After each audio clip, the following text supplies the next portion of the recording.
తాకట్లో ఉన్న మీ బంగారాన్ని విడిపించి ఆ రోజు ఆన్లైన్ రేటుకి కొంటాం. Sharma gold company. నమస్కారం అండి, సుమన్ టీవీకి స్వాగతం. నేను గీతాంజలి. గ్రహణాలు రాబోతున్నాయి. ఎంతో విశేషమైన రోజులని చెబుతారు. ఈ మధ్య కాలంలో చూస్తున్నాం కదా, సాధనా మార్గం వైపు నడిచే వాళ్ళని చాలా మందిని మనం గమనిస్తున్నాం. అయితే సరైన గురువు దగ్గర చక్కటి మంత్రం తీసుకుని ఆ మంత్రోపదేశం తీసుకుని మంత్రజపం చేసి సిద్ధి పొందిన వాళ్ళని ఎంతో మందిని చూస్తున్నాం. చాలా మందికి కోరిక ఉంటుంది, నాతో పాటుగా మనం కూడా గురువు దగ్గర మంత్రం స్వీకరించాలి, అవి జపం చేయాలి, సిద్ధి పొందాలి, వీటికి ఏమైనా విశేషమైన రోజులు ఉంటాయని. ఇలా గమనించిన క్రమంలో రాబోతున్నటువంటి గ్రహణాలు ఏవైతే ఉన్నాయో, సూర్యగ్రహణం, చంద్రగ్రహణం, ఎంతో విశేషమని తెలుసుకున్నానండి. మనతో పాటు ఉన్నారు శ్రీని గురూజీ, అరుణాచలంలో ఉన్నటువంటి నిత్యాగ్ని ఆశ్రమ నిర్వాహకులు వారు. అలాగే ఓవైపు సాధన, మరోవైపు సేవే పరమావధిగా వారు సేవా కార్యక్రమాలు చేస్తూ ఉంటారు. దాంతో పాటుగా సాధన ఎవరైతే చేయదలుచుకున్నారో, సాధనా మార్గంలో ఎదురయ్యేటువంటి సమస్యలు ఏముంటాయో వాటిని నివృత్తి చేస్తూ మంత్రదీక్షలు కూడా ఇస్తూ ఉంటారు. వారితో మాట్లాడి గ్రహణ సమయంలో ఎలాంటి మంత్రదీక్షలు తీసుకోవాలి, ఎలాంటి మంత్రజపం చేయాలి, సిద్ధి పొందితే కలిగేటువంటి అనుభవాలు ఎలా ఉంటాయి, ఆ సిద్ధి పొందిన మంత్రాన్ని మనం ఎలా ప్రయోగించాలి, అసలు మనం సాధారణ భక్తులుగా గ్రహణం రోజు మంత్ర సాధన చేయవచ్చా, ఇవన్నీ సందేహాలు గురుగారితో మాట్లాడి వివరంగా తెలుసుకుందాం. గురుగారు నమస్కారం అండి. శ్రీ గురు చరణ కమలేభ్యో నమః. సాధన మార్గం, ఎంతో మందికి సాధనా మార్గాన్ని చూపించారు మీరు, మంత్రోపదేశం చేస్తారు, సాధనా మార్గంలో వచ్చే ఇబ్బందులు వాటిని ఎలా ఫేస్ చేయాలో కూడా చెబుతూ ఉన్నారు. రాబోతున్న గ్రహణం గురించి ఎన్నో సమస్యలు, సందేహాలు ఉన్నాయండి మాకు. సాధన అనేది కొన్ని విశేషమైన రోజుల్లో చేస్తే అత్యంత ఫలితం పొందుతారు, అవి సిద్ధిస్తాయని చెప్పి కొన్ని చోట్ల నేను విన్నానండి మాట. కొంతమంది ప్రేక్షకులు కూడా కామెంట్స్లో అడుగుతూ ఉంటారు, ఇప్పుడు గ్రహణ సమయం రాబోతుంది కదా, మేము మంత్ర సాధన చేయొచ్చా, ఎలా చేయాలి, చేస్తే సిద్ధిస్తుందా, నియమాలు ఏమైనా ఉన్నాయా, ఇవన్నీ వరుసగా ఉండే సందేహాలు. ఇందులో భాగంగా రాబోతున్న గ్రహణాలు ఏవైతే ఉన్నాయో, సూర్యగ్రహణం, చంద్రగ్రహణం, గ్రహణ సాధన అంటూ విశేషంగా ఏమన్నా ఉంటుందా, ఉంటే గనక ఎలా చేయాలి? గ్రహణం రోజు చేసేటువంటి సాధన యాంప్లిఫై అవుతుందమ్మా. యాంప్లిఫై అవుతుందంటే మనం రెగ్యులర్ రోజుల్లో చేసేటువంటి 1000 జపం చేసాం అనుకోండి, దాని యొక్క తీక్షణత 1,00,000 సార్లు చేస్తే ఎలా అవుతుందో, లేదా ఒక 10 రెట్టింపు అంటే మ్యాగ్నిఫై అవుతుంది. ఇంత అని ఇది మిత్తంగా చెప్పలేం. అది 1000 రెట్ల, 1,00,000 రెట్ల, 1,00,00,000 రెట్ల తెలీదు, కానీ యాంప్లిఫై అవుతుంది అనేది మాత్రం ఖచ్చితంగా తెలుసు అనమాట. ఇలానే మనకి ఎందుకు అవుతుంది అని మీరు అడగొచ్చు. అంటే ఆ రోజే ఎందుకండి? గ్రహణం రోజు ఏం జరుగుతుంది, ఒక చంద్రగ్రహణమే అనుకున్నాం. ఆ చంద్రగ్రహణం రోజు ఏం జరుగుతుంది, చంద్రుడు అన్ని కళలను చూస్తాం. ఒక నెల రోజులో చూసేటువంటి కళలు, ఒక పౌర్ణమి చూస్తాం, ఒక అమావాస్య చూస్తాం. ఆ గ్రహణం సమయంలో 3 అవర్స్లో, అంటే సంపూర్ణ చంద్రగ్రహణం గురించి చెప్తున్నాను. అంటే పాడ్యమి నుంచి మీకు పౌర్ణమి వరకు, లేదు అక్కడి నుంచి అమావాస్య వరకు, ఇటు ఈ పక్షం కృష్ణపక్షం, శుక్లపక్షం రెండు వితిన్ 3 అవర్స్లో మనం అరౌండ్ 3 అవర్స్, ఒక రోజు 3 అవర్స్ కావచ్చు, ఒకసారి 4 అవర్స్ కావచ్చు, ఆ టైంలో మనం చూడగలుగుతాం కదా. అంటే ఒక నెల రోజుల్ని వితిన్ ఎ ప్యాక్డ్గా ఒక 3 అవర్స్లో చూస్తున్నాం. కాబట్టి ఆ నెల రోజులు చేసినటువంటి సాధన ఈ 3 గంటల్లోనే వచ్చేస్తుంది. ఇప్పుడు నేను నెలకి ఒక 30,000 జపం చేశాను అనుకోండి, లేదు నేను రోజు 10,000 జపం చేస్తున్నాను అనుకోండి, 3 లక్షలు జపం చేసినట్టు అనమాట ఆ గ్రహణం సమయంలో. అలా యాంప్లిఫికేషన్ ఉంటుందన్నమాట. మరి మిగతా రోజుల్లో చేసిన దానికి, గ్రహణ సమయంలో చేసిన సాధనకు ఏమైనా నియమాలు వ్యత్యాసం ఉంటాయా, అసలు ఎలా ఉంటాయి నియమాలు? జనరల్గా ఏంటంటే నియమాలు, ఏ సాధన చేసినా నియమాలు ఉండాలి. ప్రత్యేకించి గ్రహణానికి సంబంధించినటువంటి నియమాలు ఉన్నాయి. ఆహారం తీసుకోకూడదు, స్టమక్ ఎంప్టీగా ఉండాలి. అటువంటి ఎందుకు ఉండాలి అని అంటే, ఎందుకు ఉండాలి అని అంటే, మనం తీసుకున్న ఆహారం అక్కడ కాలం మారుతూ ఉంది. గ్రహణ సమయంలో ఇట్ ఈస్ లైక్ 1 మంత్ అనమాట. చంద్రగ్రహణం అనుకోండి, ఆ 1 మంత్ ఫెర్మెంటేషన్ రిలేటెడ్ యాక్టివిటీ మనలో ఉన్నటువంటి జలంలో కూడా, మనం కూడా పంచభూతాలతోటే కదా నిర్మితం అయింది మన బాడీ కూడా. గ్రహణం జరిగేటప్పుడు ఆ పౌర్ణమి రోజు దాని ఇంపాక్ట్ మీకు జలం మీద ఉంటుంది అనమాట ఎక్కువగా. చంద్రుడి యొక్క తత్వం మనకి సముద్రం మీద పడినప్పుడు ఆ అలల తాకిడి తెలుసు. అదేవిధంగా మన శరీరంలో ఎక్కువ భాగం నీళ్లు ఉంటాయి అన్నమాట.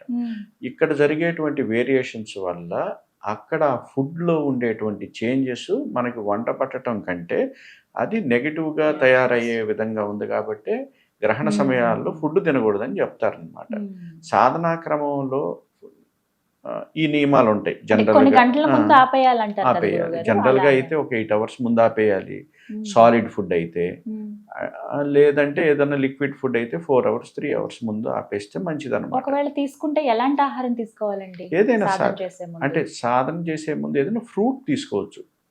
తేలిగ్గా జీర్ణం ఒక 1 hourలో, ఇప్పుడు ఒక అరటిపండు తిన్నాం అనుకోండి, ఒక 10 నిమిషాలు 20 నిమిషాల్లోనే జీర్ణం అయిపోతుంది కదా. అలాంటిది జీర్ణం కానటువంటిది ఖచ్చితంగా తీసుకోకూడదు. అంటే అది మన శరీరంలో ఒక 5-6 hours ఉంటుందనుకోండి, అటువంటిది తీసుకోకూడదు. తేలిగ్గా జీర్ణం, పాలు పండ్లు అలాంటివి టక్కన ముందుగానే తీసేసుకొని ఫినిష్ చేసుకొని గ్రహణం స్టార్ట్ అవ్వబోతుంది అనుకున్నప్పుడు గ్రహణ కాలానికి సంబంధించినటువంటి స్నానాదులు ముందుగా వెనక్గా చేసేటువంటి స్నానాలు ఉంటాయి, అవి చేసుకొని గ్రహణ సాధనకు ఉపక్రమించవచ్చు అనమాట. అసలు ఎటువంటి ప్రదేశంలో ఈ సాధన చేయాలి? ఏదైనా కానీ సాధనకి అనుకూలమైనటువంటి ప్రదేశాలు ఉంటాయమ్మా. జనరల్గా ఇంట్లో చేయటం కంటే ఒక క్షేత్రంలో చేయటము, ఒక నదీ తీరంలో చేయటము, లేదు ఒక నిర్జన ప్రదేశాల్లో చేయటము, లేదు ఒక అడవిలో చేయటము, ఇలాంటి ప్లేసెస్లో చేస్తే ఆ ప్రభావం త్వరగా ఉంటుంది అన్నమాట. అంటే ఆ సిద్ధి త్వరగా అవుతుంది. ఒక సాధన చేయాలనుకున్నాం అనుకోండి, 1 లక్ష జపం చేయాలి, ఒక ఫీల్డ్ ఏర్పడాలి, ఆ దేవత రావాలి అని అంటే ఆ ఫీల్డ్ ఏర్పరచడానికి ఒక 30,000 40,000 జపం ఖర్చు అయిపోయింది అనుకోండి, మనం చేసే లక్షలో ఒక 60,000 మిగులుతాయి అన్నమాట. మనం ఏమనుకుంటామంటే 1,00,000 జపం కంప్లీట్ అయిపోయింది, మనం సిద్ధి కాలేదని అనుకుంటాం అనమాట.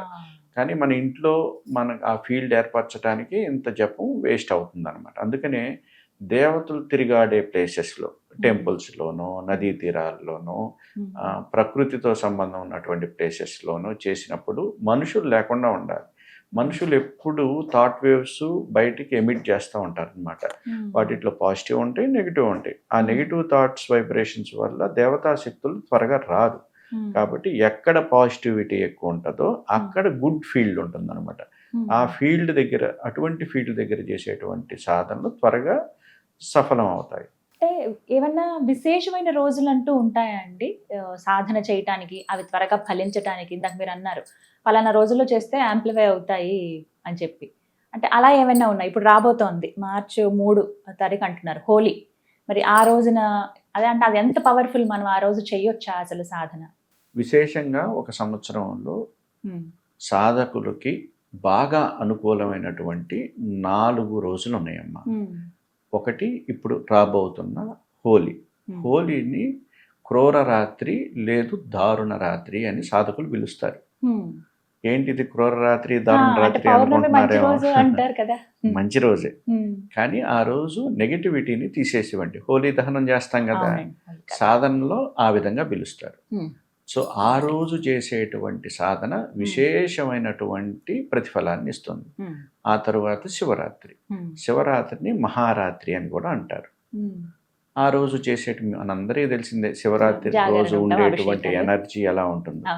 ఈ ప్రత్యేకించి ఈ 4 రోజులు శివరాత్రి, హోలికా రాత్రి, దీపావళి ప్లస్ జన్మాష్టమి. దీపావళిని కాళరాత్రి అంటారు, జన్మాష్టమిని మోహరాత్రి అంటారు. మోహరాత్రి, కాళరాత్రి, శివరాత్రి, దారుణ రాత్రి ఆర్ క్రూర రాత్రి అంటారు. ఈ 4 రాత్రులు సాధకులకి అత్యంత ఇంపార్టెంట్ అయినటువంటి డేస్ అన్నమాట. ఈ 4 రోజుల్లో ఇట్ ఈస్ లైక్ మనకి వైఫై ఓపెన్ చేసినట్టే, పాస్వర్డ్ లేకుండా అనమాట. అంత అబండెంట్ ఎనర్జీ యూనివర్స్ నుంచి వస్తుంది. మనం ఈ రోజుల్లో ఒక్క రోజులో సిద్ధయ్యే మంత్రాలు ఉన్నాయి, ఒకే రోజులో. కొన్ని సాధనలు ఉన్నాయి ఆ ఓవర్ నైట్లోనే ఈవినింగ్ టు ఆ నెక్స్ట్ డే మార్నింగ్ దాకా చేసేస్తే సిద్ధయ్యేటువంటి మంత్రాలు కూడా ఉంటాయి అన్నమాట. అందుకని సాధకులు ఎవ్వరు ఈ 4 రాత్రులను వదిలిపెట్టరు, గ్రహణాలని వదిలిపెట్టరు. అందుకే చాలా ముఖ్యమైన రోజులు. ఏదైనా కార్యక్రమం గురించి అడిగిన గురువు గారు, రేపు గ్రహణం ఉంది, సాధన ఉంది, మాకు మేము ఇప్పుడు అందుబాటులో ఉండం అని చెప్పేస్తూ ఉంటారు. అప్పుడు అనుకునేదాన్ని, అంటే ఏంటో విశేషం అని, అంటే కేవలం వారు మాత్రమే చేస్తారా, అసలు ఏంటో విశేషం ఇంత పర్టికులర్ గా చెప్తున్నారు అనుకునేదాన్ని. కానీ ఇప్పుడు తెలిసింది. మీరు ధ్యానం చేసే వాళ్ళకి కూడా ఈ గ్రహణ సమయంలో కానీ ఇప్పుడు నేను చెప్పిన ఈ 4 రాత్రుల్లో కానీ వాళ్ళు ఈజీగా టాంజిబుల్గా డిఫరెన్స్ ఉంటుందన్నమాట. ఖచ్చితంగా నార్మల్గా ఒక ధ్యానం చేసే వాళ్ళకి ఒక మంచి మెడిటేటివ్ స్టేట్కి వెళ్ళటానికి ఒక అరగంట పట్టింది అనుకోండి ధ్యానంలో, ఆ రోజు 2 నిమిషాలే సరిపోతుంది అనమాట. అంతటి అబెండెంట్ ఎనర్జీ పై నుంచి పాస్ ఆన్ అవుతూ ఉంటుంది, మనకి ఓపెన్గా రిసీవ్ అవుతుంది అనమాట. ఇప్పుడు మీరు మాటల్లో అన్నారు గురుగారు, మంత్రం ఇన్నిసార్లు చేసే త్వరగా సిద్ధించే ఉంటాయి. మంత్రం విషయం వచ్చింది కాబట్టి ఎటువంటి మంత్రాన్ని అసలు పఠించాలి, ఎటువంటి మంత్ర జపం చెయ్యాలి, ఖచ్చితంగా గురుపదేశం తీసుకోవాలా, గురుముఖంగా నేర్చుకున్నటువంటి మంత్రాన్నే మేము పఠించాలా, మాకు తెలిసిన మంత్రం లేకపోతే మాకు ఇష్ట దైవం ఎవరైనా సరే అలా పఠించేయచ్చా? మంత్రం తీసుకొని ఉపాసన చేయాలి అని అంటే ఖచ్చితంగా గురువు దగ్గర నుంచే తీసుకోవాలమ్మా. లేదు నాకు ఇష్టదైవం ఉంది, నేను ఆ ఇష్టదైవానికి సంబంధించింది ఏదో ఒకటి చేయాలి అని అనుకున్నప్పుడు స్తోత్రాలు ఉన్నాయి కదా, అష్టకాలు ఉన్నాయి, స్తోత్రాలు ఉన్నాయి, అవన్నీ చక్కగా ఎవరిని అడగాల్సిన పని లేదు, చక్కగా మీరు చదువుకోవచ్చు స్తోత్రాల వరకు. కాదు నేను జపం చేయాలి అని అనుకున్నప్పుడు ఖచ్చితంగా గురువుని ఆశ్రయించాలి. గురువు చెప్పినటువంటి విధి విధానాల ద్వారానే ఆ జపం చేస్తే సఫలం అవుతుంది. గురుగారు, ఒక మాట విన్నానండి, ఈ గ్రహణ సాధన చేసే సమయంలో ఉగ్రదేవత ఆరాధన అనేది ఎక్కువ ఫలితాన్ని ఇస్తుంది, త్వరగా ఫలితాన్ని ఇస్తుంది. అసలు అలాంటి సమయాల్లో ఉగ్రదేవతల ఆరాధన చేయాలి అనేది విన్నాను. ఇది ఎంతవరకు నిజం? నాకు ఒక ఈ సందేహం. గ్రహణ సమయాల్లో తామసిక రాజసిక దేవతలను చేస్తే త్వరగా ప్రతిఫలిస్తుంది అనేది ఉందమ్మా శాస్త్రంలో. సాత్వికమైనటువంటి దేవతల కంటే కామ్యం కోసం చేసేది రాజసిక దేవతలు, అలానే తామసిక దేవతల యొక్క ఆరాధన త్వరగా ప్రతిఫలిస్తుంది అనేది విన్నాను నేను. మేము కూడా చేసాం అటువంటి సాధనలు. సాత్విక దేవతలు చేయకూడదా అంటే చేయొచ్చు బ్రహ్మాండంగా, వారి ఇష్టం, చేయకూడదని ఏం లేదు. రిజల్ట్ ఓరియంటెడ్గా చూడాలి అని అనుకున్నప్పుడు సపోజ్ ఒక యక్షిణి సాధన చేయాలనుకున్నారు, లేదు ఒక్క రోజులోనే సిద్ధి కలిగించేటువంటి కొన్ని అప్సరా సాధనలు కానీ కొన్ని సాధనలు ఉన్నాయి, తంత్ర విధానాలు, అవి 1 డేలోనే సిద్ధిస్తాయి అన్నమాట. అటువంటి సాధనలు కూడా చేస్తారు, అవన్నీ రాజసికానికి సంబంధించినవి అన్నమాట. అందుకే గురువు దగ్గర అందుకని ఎవరి దగ్గర ఒక క్వాలిఫైడ్ గురువు దగ్గర వెళ్ళి తీసుకొని ఏ సాధన చేయాలి, ఆ నియమాలు ఏంటి, అవన్నీ నేర్చుకున్న తర్వాతే చేస్తే మంచిదన్నమాట. ఎందుకంటే దేవతా మంత్రం సిద్ధించే క్రమంలో టెస్ట్ లేకుండా అయితే సిద్ధి రాదనమాట, ఆ అకంప్లిష్మెంట్ రానప్పుడు మనం ఏదర్ మనకు సాధన సఫలం కాదు, లేదు ఆ సాధనలో మనకి భయాందోళనకు లేదో డెల్యూషన్కు క్రియేట్ అయ్యి సాధన మధ్యలో వదిలేస్తాం అన్నమాట. కాబట్టి అది అనుభవపూర్వకంగా గురువులు చేసి ఉంటారు కాబట్టి ఏ సాధన చేస్తే ఏమొస్తుందనేది తెలుసుకొని ఉపక్రమించాలి సాధనకి. ఇప్పుడు మీరు మంత్ర దీక్షలు ఇస్తారు కదా గురువు గారు, మరి ప్రత్యక్షంగా మీ దగ్గరికి రావాలా? ఇప్పుడు రాబోతున్నటువంటి పౌర్ణమి కావచ్చు, వీటికి హోలీకి ఉంది కాబట్టి చంద్రగ్రహణం, మేము ఇలా మంత్ర సాధన చేయాలనుకుంటున్నామండి అన్న వాళ్ళకి ప్రత్యక్షంగా రావాల్సి ఉంటుందండి? ప్రత్యక్షంగా వచ్చి మంత్ర దీక్ష తీసుకుంటేనే ఉత్తమం తల్లి. ఇప్పుడు విదేశాల్లో ఉంటారు, వారికి మంత్ర దీక్ష కావాలి, తప్పదు. అలాంటి అప్పుడు ఇక ఫోన్ ద్వారా ఇస్తూ ఉంటాం అన్నమాట. ఏదైనా కానీ శబ్ద తరంగాల ద్వారా కూడా అది జరుగుతుంది. కాకపోతే ప్రత్యేకించి నేనేమంటానంటే ప్రత్యక్షంగా వచ్చి సాధన మంత్ర సాధన వాటి విధులు తెలుసుకోవటం, దానికి ఎలాంటి ఏ ఇంప్లికేషన్స్ ఉంటాయి, ఏముంటాయి అనేది ముందుగా దాని గురించి అవగాహన పెంచుకొని ఆ తత్వంలోకి, ఆ దేవత యొక్క తత్వం అర్థం కావాలన్నమాట. జనరల్గా సాధనకి మంత్రాలు కావాలని వచ్చేవాళ్ళు ఏంటంటే ఒక అట్రాక్షన్ కోసం వస్తారనమాట. ఏదో సాధన చేస్తే నాకు ఇది వచ్చేసింది, లేకపోతే ఆ దేవత సిద్ధి అవుతుంది, లేదా ఆ దేవత ప్రత్యక్షం అవుతుంది, ఇటువంటి ఉద్దేశాలతోటి వచ్చేది. ఆ దేవత యొక్క తత్వం తెలుసుకోకుండా ఆ సాధన చేయటం ప్రతిఫలించదు. ప్లస్ మోర్ ఓవర్ సాధన అనేది ఈజీగా ఏమి ఉండదు. ఏ చిన్న సాధన అయినా పెద్ద సాధన అయినా కానీ అంత ఈజీగా ఏమి ఉండదు. దానికి సంబంధించిన టెస్టింగ్ ఉంటుంది అనమాట. ఆ టెస్టింగ్కి నిలబడగలిగినటువంటి స్థైర్యం ఉండాలి. ధైర్యం ఉండాలి. ఉమ్. ఏదైనా ఒక అది కూడా నిర్జన ప్రదేశంలో చేస్తున్నారు, ఒక శబ్దం వినిపిస్తుంది, ఆ శబ్దానికి భయపడి సాధన మధ్యలో వదిలేసి పరిగెత్తేటట్టు ఉండకూడదు అనమాట. ఆ శబ్దం ఎందుకు వచ్చింది, ఏం జరుగుతుంది, లేదు ఒక దృశ్యం, ఒక దేవతా దృశ్యం కనిపిస్తుంది, అది నిజమే అనుకొని మాల మధ్యలో వదిలేయకూడదు అనమాట. లాస్ట్ దాకా గురువు గారు చెప్పినటువంటి ఆ జప కౌంట్ ఫినిష్ అయ్యేదాకా మనం లేవకుండా సాధన చేసేటట్టు ఉంటే మాత్రమే పూర్ణ సిద్ధి అవుతుంది. అది ఖచ్చితంగా కొనసాగించాలి. కొనసాగించాలి. ఇవన్నీ కూడా గురువు దగ్గర మంత్రం తీసుకున్నప్పుడు మీరు చెప్తారు, తెలియచేస్తారు ఎలా అంటే ఉంటుంది, ఏంటి అని. సాధనకి నియమాలు ఉంటాయి అన్నమాట. వ్యవధి ఎంత ఉంటుంది, ఎంత జప సంఖ్య ఉంటుంది, ఏ దిక్కులో కూర్చోవాలి, ఓ, ఏ రంగు బట్టలు వేసుకోవాలి, ఇవి కూడా ఉంటాయి. ఏ మాల వాడాలి, ఏ యంత్రం పెట్టుకోవాలి, ఓ, ఇది పగలు చేయాలా, రాత్రి చేయాలా, గుళ్ళో చేయాలా, అడవిలో చేయాలా, ఇంకేదైనా నిర్జన ప్రదేశాల్లో చేయాలా అనేది ఇవన్నీ గురువు నుంచి తెలుసుకుంటేనే ఉత్తమంగా ఉంటుంది. ఓ. ఆ మంత్రంలో ఇప్పుడు ఇంటర్నెట్ ద్వారా చేసేటువంటి మంత్రాల్లో తప్పు దొరుకుతూ ఉంటుంది. ఏదైనా టెక్స్ట్ ఏదో టైపోస్ ఉంటాయి అన్నమాట, అవి తప్పు తెలియక చేయటం. ఆ మంత్రం కూడా ఆ పర్సన్కి సూట్ అవుతుందా లేదా అనేది గురువు చెప్పగలుగుతాడనమాట. ఆ అర్వణ పద్ధతి అనేది ఉంటుందన్నమాట. దాంట్లో మంత్రం సిద్ధి, సాధ్య, సుసాధ్య, హరి అని 4 కేటగిరీస్ ఉంటాయి. హరి అంటే శత్రువు, ఆ మంత్రం చేస్తే శత్రుత్వం కూడా వస్తుందన్నమాట, ఇబ్బంది కూడా జరుగుతుంది, అటువంటివి కూడా ఉంటాయి అన్నమాట. అందుకని మంత్రాన్ని తెలుసుకొని క్వాలిఫైడ్గా ఉన్న గురువు దగ్గరికి వెళ్తే మీ నేమ్లో మొదటి అక్షరం ఆ మంత్రంలో ఉన్నటువంటి మొదటి అక్షరానికి ఇది సిద్ధి కేటగిరీలో పడుతుందా, సాధ్యం కేటగిరీలో పడుతుందా, సుసాధ్యం కేటగిరీలో పడుతుందా, హరి కేటగిరీలో పడుతుందా వాళ్ళకి అర్థమైపోతుంది. అప్పుడు మీకు సూటబుల్ మంత్రం ఇస్తారు. అంతేకాకుండా మనం పుస్తకం ఓపెన్ చేసామా, లేదా ఇంటర్నెట్లో ఎవరో స్వర్ణాకర్షణ భైరవ మంత్రం అంటారు, వారాహి మంత్రం అంటారు, టక్కని చేసేస్తే మనకేదో వచ్చేస్తుంది, లేదు స్వప్న విద్యో కర్ణ విద్యో ఆ విద్యలు ఈ విద్యలు అనుకొని చేసేసారనుకోండి ఇబ్బందులు పాలవుతారు. ప్రత్యేకించి ఇలా ఉపాసనా పరంగా సాధనా పరంగా రావాలనుకున్న వాళ్ళకి ఖచ్చితంగా గురువును అప్రోచ్ చేయటం అనేది ఉత్తమమైనటువంటి నియమం అన్నమాట. ఇప్పుడు అరుణాచలం నిత్యాగ్ని ఆశ్రమానికి రావచ్చా గురువు గారు? రావచ్చు, ఎప్పుడైనా రావచ్చు. అలా కూడా ఫస్ట్ ఫోన్లో సంప్రదించి డైరెక్ట్ గా వచ్చి కలవచ్చు. ఈ లోపు పౌర్ణమి ఇంకా సమయం ఉంది కాబట్టి ఈ లోపే వచ్చి మంత్రదీక్ష తీసుకోవచ్చు. అలాగే ఇప్పుడు ఒక మంత్రదీక్ష తీసుకున్నాము, జపం ప్రారంభించాము, మంత్ర జపం, గ్రహణ సమయం ఇంకా దాదాపుగా పూర్తయి వచ్చింది, ఆ రోజే సిద్ధించేవి కూడా ఉన్నాయని అన్నారు కదా. అసలు ఆ మంత్ర సాధన ఏదైతే ఉందో, ఆ జపం చేసినటువంటి దాని ఫలితం ఎన్ని రోజుల్లో అందుకోవచ్చు, వెంటనే అందుకోవచ్చా, అసలు సిద్ధించిందని మాకు ఎలా తెలుస్తుంది? ఇది డిపెండ్స్ అమ్మా.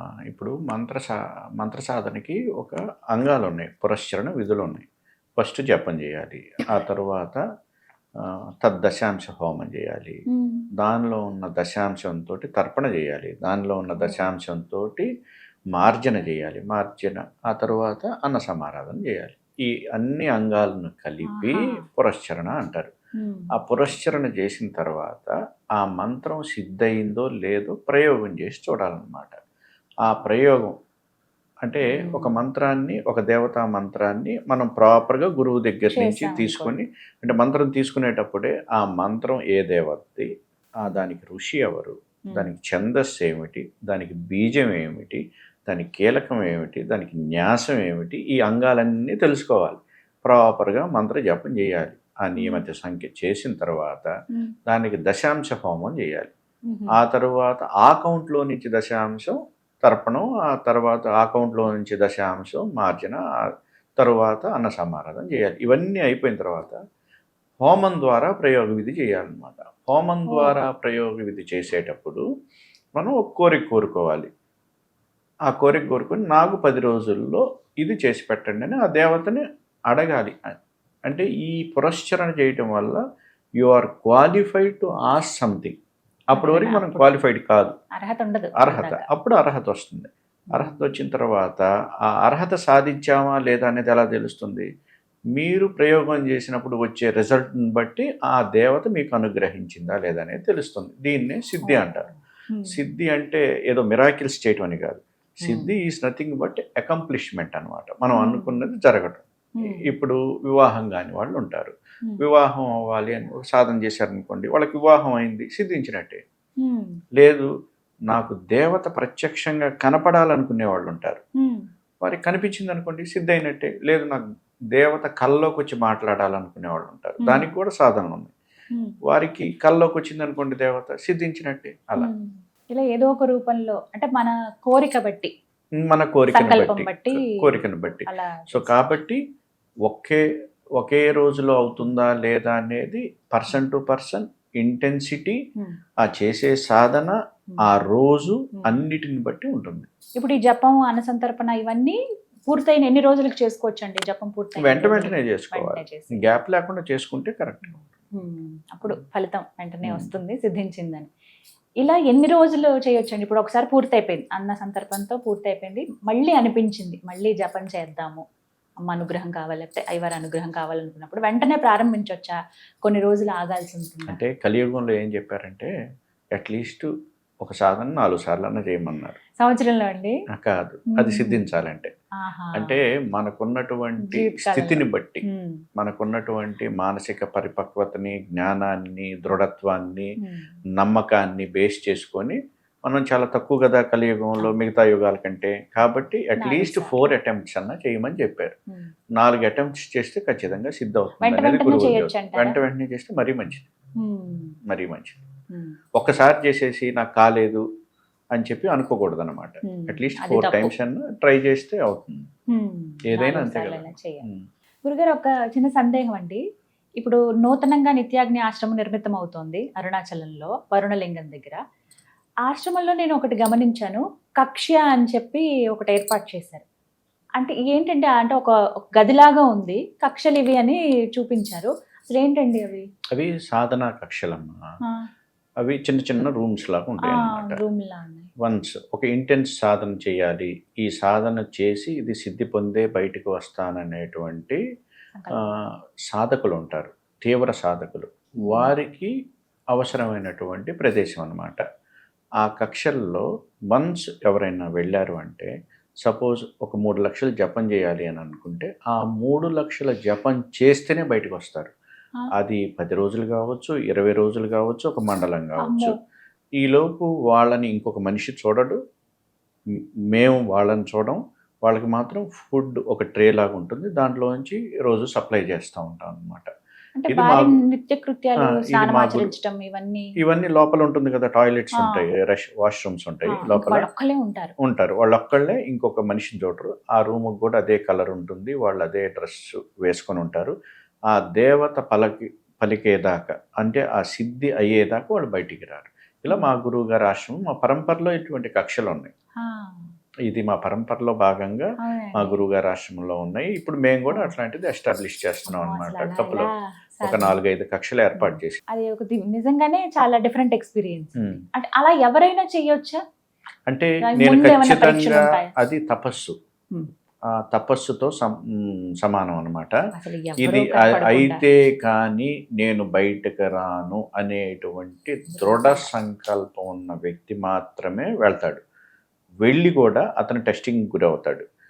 ప్లస్ మధ్యలో బయటికి రావాలనిపిస్తుంది.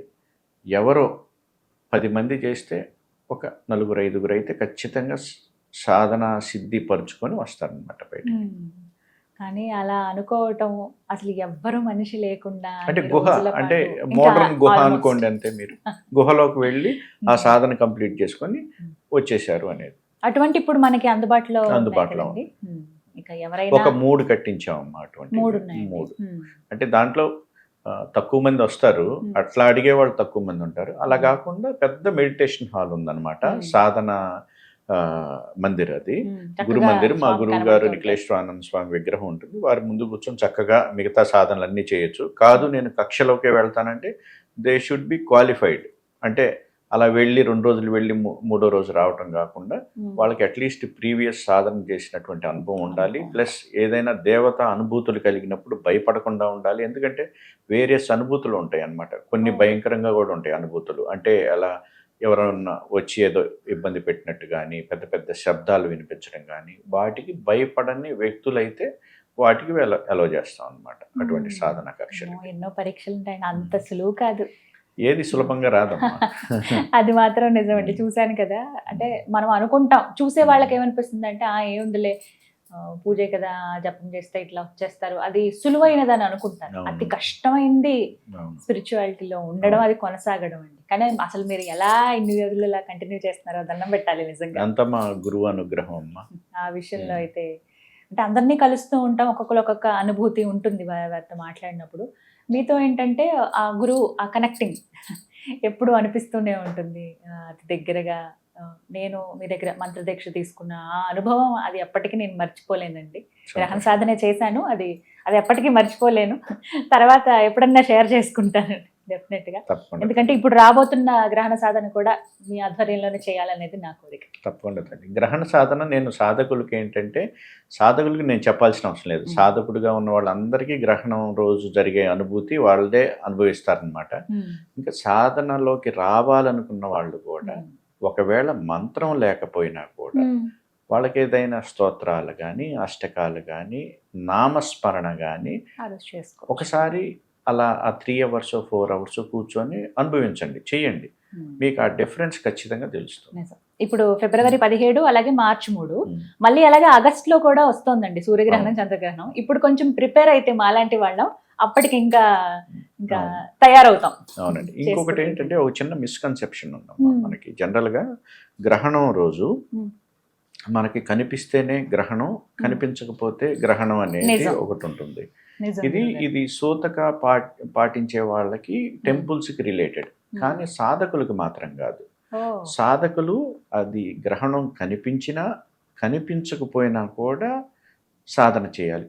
అంటే ఇది ఎలాంటిదంటే, మీ కళ్ళ ముందు ఒక ఇన్సిడెంట్ జరిగింది, ఒక బాంబు పడింది అనుకోండి, ఒక పెద్ద అక్కడి నుంచి ఒక విస్ఫోటనం, మీ కళ్ళ ముందు ఆ విస్ఫోటనం చూశారు కాబట్టి మీరు ప్రతిస్పందించేటువంటి తీరు వేరుగా ఉంటుంది.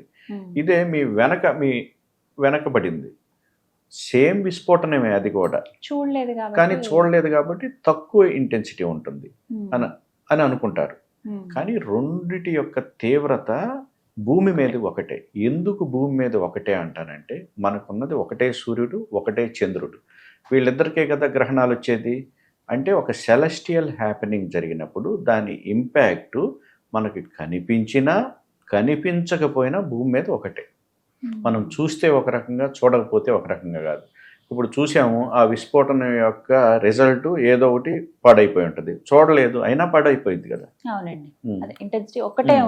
కాబట్టి సాధకుడికి రెండు ఒకటే. అంటే మామూలుగా సాధారణంగా మాలాంటి వాళ్ళు ఎలా చూస్తామంటే, కనిపించదు కదా, పట్టు విడుపులు ఏం లేవు, స్నానం ఆచరించేవి, అంటే ఈ పట్టు విడుపులు related, that is fine, but not for సాధకులు కనిపించినా కనిపించకపోయినా సాధన చేయాలి. పూర్తి భిన్నమైన జీవితం అండి మీది. ఒక ఐటీ ప్రొఫెషనల్ మీరు, అక్కడి నుంచి పూర్తిగా మారిపోయి ఇప్పుడు ఇలా వచ్చేసారు. కానీ చాలా సంతోషం అనిపిస్తుంది. అంటే కొన్ని ముందుగానే నిర్ణయించబడి ఉంటాయని అంటారు కదా, అది హ్యాపీ అనిపిస్తుందా ఇప్పుడు మీ జీవితం వెనక్కి తిరిగి చూస్తే? అనిపిస్తుంది. అంటే భగవంతుడు మమ్మల్ని ఒక పనిముట్టుగా వెనుకొని, మా గురువు మమ్మల్ని మార్గదర్శకం చేసి, మాకు మార్గదర్శకం చేసే అవకాశం మా గురువు ఇవ్వటం, తద్వారా ఎంతోమంది జీవితాల్లో వెలుగు నింపాలనేది మా ఆశయం. అదేవిధంగా ఎక్కడికి వెళ్ళినా, బిఫోర్ ఇయర్ అనుకుంటాను, US వెళ్ళినా కానీ, ఇండోనేషియా, అక్కడ కూడా మంత్రదీక్షలు ఇవ్వటం. మా గురువు యొక్క నిజమైన గురుసేవ ఏంటంటే, ఆ గురువు చెప్పినటువంటి టీచింగ్స్ని స్ప్రెడ్ చేయటమే కదమ్మా, 10 మందికి చేరవేయటమే కదా, ఆ జ్ఞానాన్ని 10 మందికి పంచడమే కదా. మేము అనుభవించాం, దాన్ని రిజల్ట్స్ పొందాం. మేము పొందినప్పుడు అది 10 మందికి పంచాలి, ఆ పంచే డ్యూటీలో ఉన్నాం. అసలు ఎంత సౌమ్యంగా ఉంటారంటే, అది ఎంత, ఇందాక అన్నారు కదా మీరు, విస్ఫోటనం అయినా ఏదో ఇలా అనిపిస్తుంది మనం చూడకపోయినా, కళ్ళ ముందు ఎలా చూసినా, ఎలాంటి మనుషులు వచ్చినా, ఎవరంటే చాలా సౌమ్యంగా సమాధానం ఇస్తారు. అది నాకు చాలా, అది ఇన్స్పిరేషన్. ఖచ్చితంగా మీ నుంచి నేను తీసుకుంటాను, అది ఇన్స్పైర్ అవుతాను డెఫినెట్గా ఆ విషయంలో. అంటే హడావిడి పడిపోకూడదు, ప్రశాంతంగా జరుగుతుంది. ఒక నిమిషం లేట్ అవుతుందేమో మహా అయితే, కానీ ఎంత శాంతంగా ఉండాలి అనేది మీ నుంచి నేర్చుకున్నాను గురువుగారు నేను. అది థ్యాంక్ యూ, మీరు నాకు అది బోధించినందుకు. అంటే ఇవన్నీ ఎక్స్పీరియన్స్ ద్వారానే తెలుస్తాయి, విశేషంగా కూర్చోబెట్టి ఇలా చెప్పరు ఏది.